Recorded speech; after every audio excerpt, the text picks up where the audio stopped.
What's up, guys? We are back with episode number 3. Now, I know what you're gonna say. I know. It's been a little bit of a delay. Unfortunately, we had a hurricane that was coming our way. We didn't know how that was gonna end up. It was really stormy, all of that. And I also hopped on a flight, went all the way to Pittsburgh for North Americans. I had some posing clients out there, also Sebastian's coaching clients that were competing for their pro card. We ended up getting actually 4 pro cards this last weekend. So we're super happy with the turnout of that. Ended up being a super nice, cool experience. And I flew back home, had no problem. The hurricane went some other way, just skipped Miami. And so we're back here, and it's great to be back home so I can be here filming for you guys.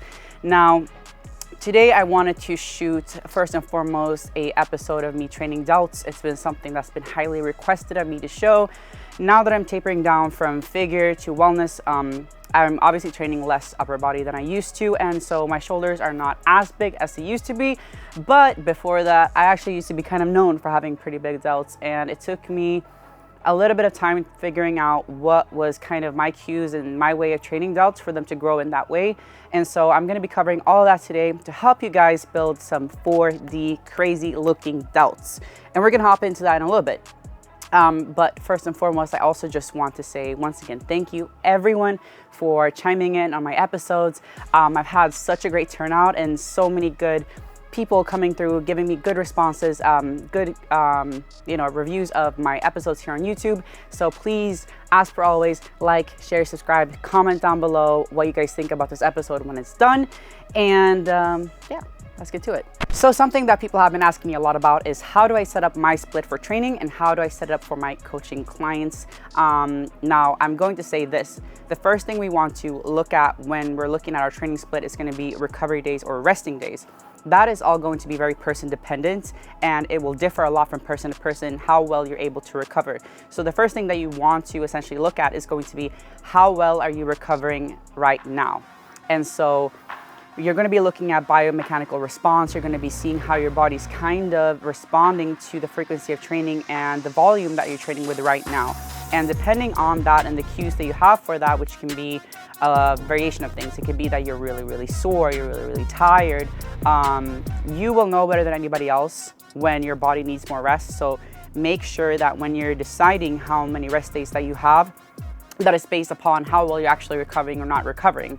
And when I say that, I don't mean being lazy. I mean, actually, can you do it or can you not? And if you're choosing to train that day, is it going to be a workout of quality or are you just adding one more day of training for quantity? And that's going to be a major difference between having an extra rest day because your body needs it or having one because you're just lazy. And there's a big difference between the two. So make sure that you're being honest with yourself. Make sure that you really feel how your body feels, how your mind feels, and that you're making no excuses for yourself, but you're taking that extra rest day for a purpose. Usually for me, I go from 1 to 2 rest days a week, depending on kind of where I am in my cycle. If I'm off season, on season, how my body's feeling, obviously also how much volume that I'm pushing on that certain time period in that cycle of training. I'll have certain cycles of training where I'm definitely training more heavier. I'm training compound movements heavier than I do otherwise. Sometimes I'm pushing more volume. Usually that's something I'll talk to Sebastian about, kind of going through what kind of cycle, that I have in my training and differentiating that for myself, kind of how I feel and what kind of cycle I'm willing to push. You have the central nervous system, which is going to be more active when you push heavier weights and lower reps, and then you're going to have more so of a problem with oxidation to the muscles and things like that. It's kind of different systems in your body that get fatigued depending on how you set up your training, whether that's more volume based or more strength based. And it'll be different from person to person on what you can recover the best from. So there's that. Now, if you look at the days in a week, Monday, Tuesday, Thursday, all the way down, you're going to want to start off with the setting how many rest days a week do you want and where do you preferably want to place them. If I have 2 rest days a week, I like to place one in the middle of the week, say Wednesday, and then I like to place one at the end of the week, say Sunday. That'll give me enough time to train maybe 3 times and then have a rest day, and then 2 times and a rest day, or 3 and 3, or however you want to put it, 1 to 2 rest days a week. I can say that I don't think that it's optimal to train more than 3, maybe max 4 days in a row if you are training with the intensity that you're supposed to be training with. if you're able to go 7, 8, 9, 10 days of straight training and you're not having to take a recovery day, it is not because you are a superhuman, it's because you're not putting in enough intensity into your workouts that you should be putting into. I can tell you that on my end, I rarely train more than 4 days in a row. And even at that, sometimes that's just too much without having a rest day in between, simply because I train extremely hard no matter what cycle of training I'm going through. So 2 rest days for me currently. Right now in this training phase is what I'm having on Wednesdays and Sundays. Now, because I am going through to wellness, I'm training very little upper body. So typically I would have one day that would be Tuesday or maybe Thursday. I think right now it's Thursday that I'm training both boxing actually in the morning with my personal trainer, Gabriel, and then I'm also doing delts at night. So I have 2 training sessions that day that I'm kind of just fitting in to be able to have a full rest day because I'm right now also I'm fighting. It's a new passion of mine, it's a new sport of mine that I'm incorporating into my training routine. So I would rather push 2 sessions because the boxing is very intense than to skip a rest day and make that into boxing separate from delt day. My back, I'm not training right now at all, and then I'll push 2 quad days and then 2 ham and glute days a week, and that's how I go about it. That gives me room to have 2 rest days a week as well. So that's how I go about my training right now. Now, the key factors of what you want to think about, it depends on which cycle that you're going through and also which category you're looking to compete at if you're looking to compete. If you're looking to compete in a category that says is more balanced, say figure, for example, or you want to be a bodybuilder, I would say look at your weaknesses first. Make sure that you're getting enough frequency of those in to a week, and then work your other body parts around those days, around what is the most important to you. And in doing that, you are going to be able to bring up your weaknesses to match your already made strengths, and we can work all the way around that. So that is how I set up my training split, and I hope that helped you kind of figuring out how to start and where to go with that. But now we're going to be training delts, so I'm going to take you guys in. We are at Rule today, and I'm excited to be here. So let's move inside and get to training delts.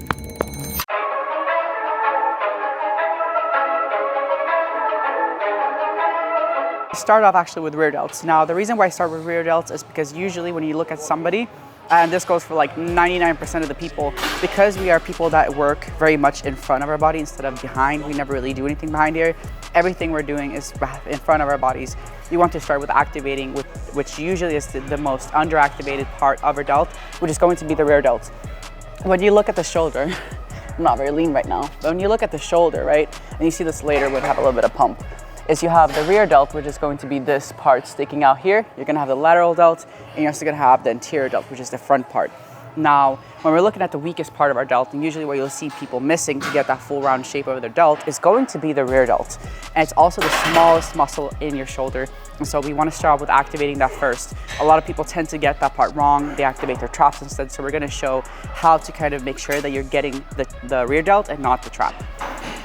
I want to start off with telling you guys it's a very small muscle, right? So we don't want to go in with too heavy weights to begin with, because then we're going to start pulling from our traps because it's a lot stronger than the actual rear delt. So usually what I'll do is I'll set it up about eye height, maybe a little bit higher, and then we want to focus on pulling out to, I always say that the walls of the room rather than pulling back into a row. And so this is not about the retraction of the scapula. It's not about pinching the shoulder blades together. If you want to, you can even round out your back forward and pull here, because it's literally only about making sure that you get the elbow from here to here. This is the movement, not with the entire back. It's not here, it's literally just here. It's a really weird movement, but it's literally just here. So we're going to set it up. And actually, to make sure that I'm not using my traps, I'm going to keep my back a little bit rounded. If you're not ready to pull back from here because it'll make you want to go up into your trap, you are fine to pull from here. Now, I'm going to want to end up aligning my elbows slightly above my eyes, almost at my forehead. And we're focusing on pulling outwards, separating each side of the rope from the other one. So typically when I've gotten my rear delt activated to make sure it's a part of the only compound movement that I really do for delts, the only one you can really do, honestly, is the, of course, press. So we're gonna do a shoulder press. Now usually, and I'm pretty sure you guys have seen, I used to be really, really strong in my shoulder presses, and there used to be a specific way that I would work up to them. And I'll show you the variations that I would do and kind of how I would get to be that strong in my shoulder presses. It all starts with setting up your bench correctly. So a lot of people like to set it up at 90 degrees. We don't do that for the very simple reason that it's more straining on all the ligaments and the actual shoulder inside. So we like to keep it at a little bit of an incline. So we start at setting it up correctly, just a slight incline, nothing too crazy because we don't want too much chest, but a little bit. I'm gonna pick a weight that's fairly easy. I'm gonna go with 25s. And we're gonna just warm up. Now it's important here that we do not take it all the way to failure in what I call the warm-up sets, right? Now what is a warm-up set, you may ask? Well, let me tell you. A warm-up set is basically the set that you're gonna be using to kind of gauge how strong you are for the day. Now that can be varying a lot from day to day, depending on sleep, water intake, etc., etc. We are gonna be feeling how our body feels to get up to our stronger presses, which are gonna be our working sets. Typically for me, a working set would be anywhere between 8 to 10 reps. Sometimes I would go for 6. So before that, we're gonna be seeing how strong we are and kind of gauging that, because we don't want to move into a really, really heavy press, not knowing how strong we are for the day, not feeling it out before. That's how you get a shoulder injury. So 25s, set it up here, strong core, lean back, and we're going to kick it up to about here. Then we're going to come here, almost touching shoulders, coming back, and we want to focus on almost touching the weights at the top, moving it in a little bit of an arch, nothing too crazy, and then core stays engaged all the time. Breath here is also really important. We breathe in, hold, exhale.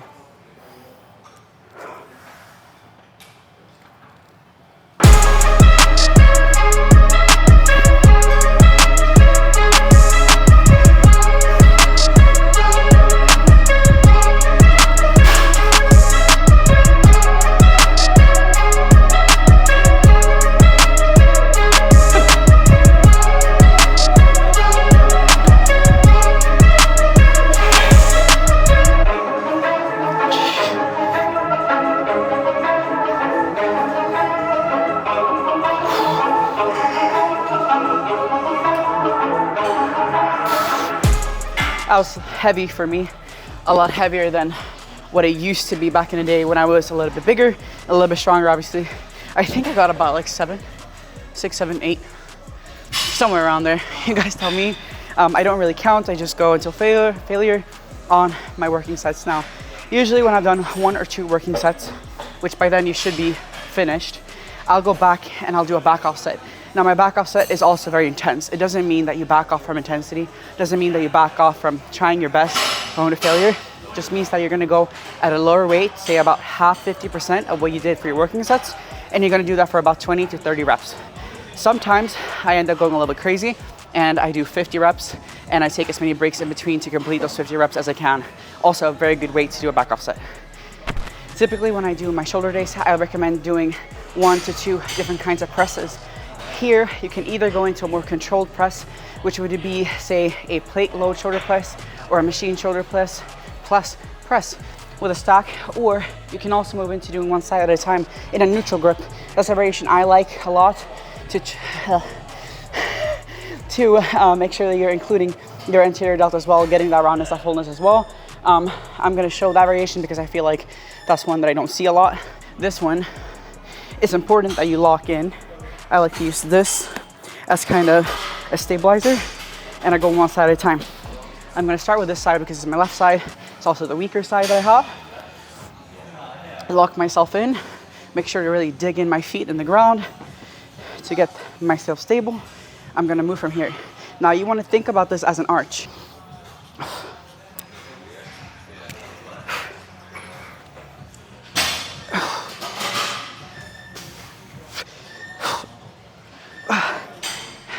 So you're going to make sure that you press up here and then you align right with your anterior delt.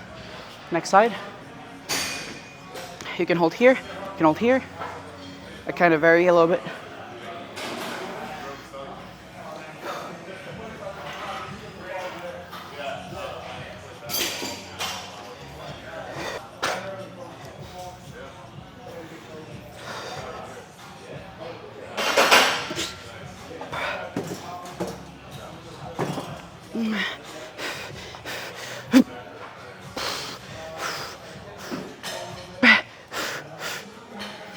Now, because it's a neutral grip, you're also gonna naturally get a little bit of tricep in there as well. It's kind of a nice feeling. And as you guys can see, we have a little bit of pump. I change shoulders maybe once every other week, once a week. Right now, it's once a week. But I mean, honestly, I get a pump from just carrying my grocery bag, so in my upper body, so it's not that hard. This is a really good one to incorporate. I like to make sure, because people are usually stronger in one side than they are on the other. So make sure that when you train shoulders that you include exercises and train them one side at a time. It's gonna be easier for you guys to make sure they're equally as big and equally as strong. And it also allows for you to focus and tune into one side at a time and bring more intensity into your reps.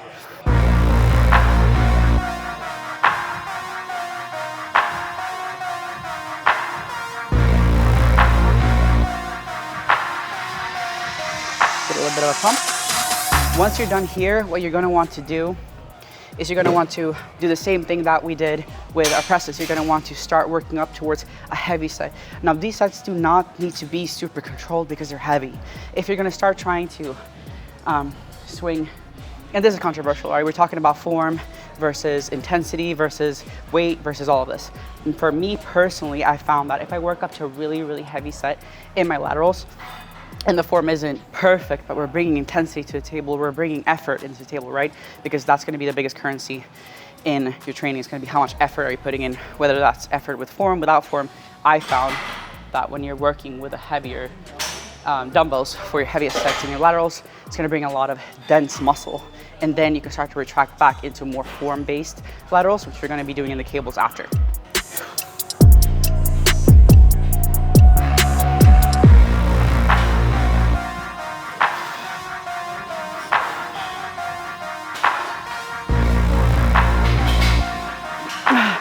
So this right here is my best kept secret for growing your lateral delts.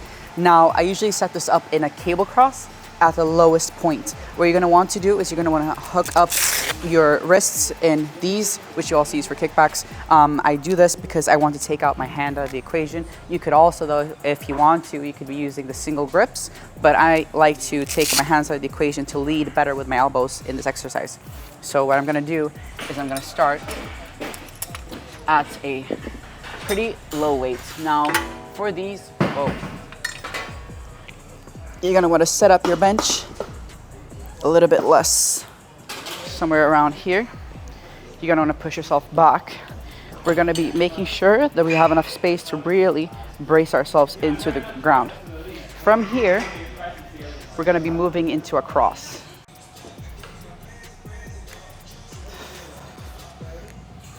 And I want to see you bring those in front of your body. Think about somebody pressing your shoulders in, straight out into cross.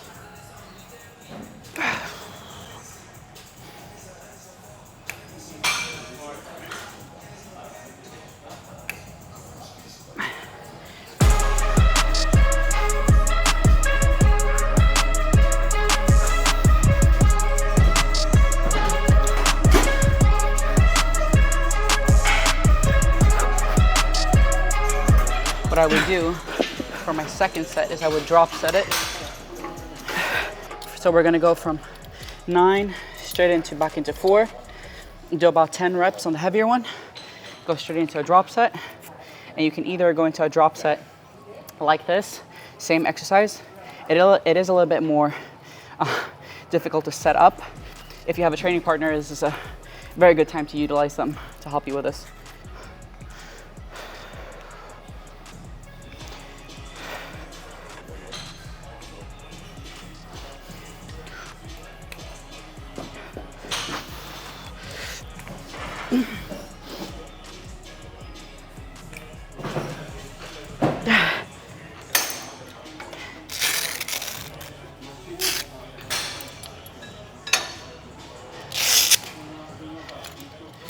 And then what I like to do as well is I can make this into a tri-set, and I can also move into or replace it completely with doing leaning ones on the cable. The cable makes sure that you have constant tension. I like cables a lot. You'll see me do a lot of exercises in the cables just for the simple fact that you have more constant tension on the negative for a greater range of the greater portion for the range of motion. Whew, that was a lot.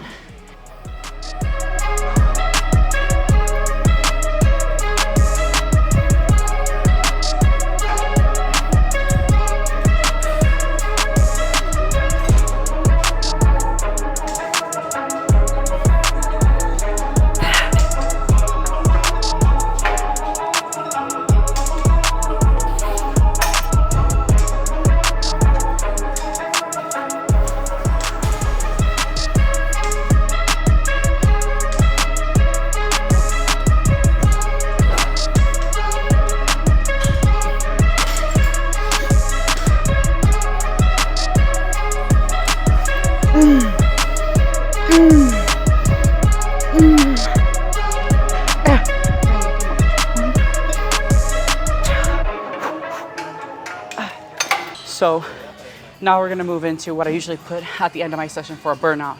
This superset, monster set, mega set, whatever you wanna call it, is a killer. Usually I'll combine different types of grips to really trigger and activate the rear delt, as well as the lateral delt and the anterior delt. So I'll show you guys, you can combine these kind of however you want to. For me, typically how I go about it, so I start here for rear delt, and then I'll go into a V, and then I'll go into anterior back here, and then I'll go into a row here. And we're focusing once again on pulling at least our eye height or towards our forehead. Usually I'll go between 15 to 20, sometimes 25 reps on each. So you'll end up having a killer burner for your shoulders at the end of your workout. It'll end up being like 50, 75 reps. So it's gonna be a lot. And usually I go 1 or 2 rounds of this depending on where I'm at. Obviously, if I'm at the end of my prep really tired, I don't want to do it too much. I don't want to look stringy. I want to keep the fullness of my delts. But it's a really, really good burner. Activates a lot of your muscle in your shoulders at every single angle. And you don't need a lot of weight for this. I always use about like 5 pounds. So.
This will look like after.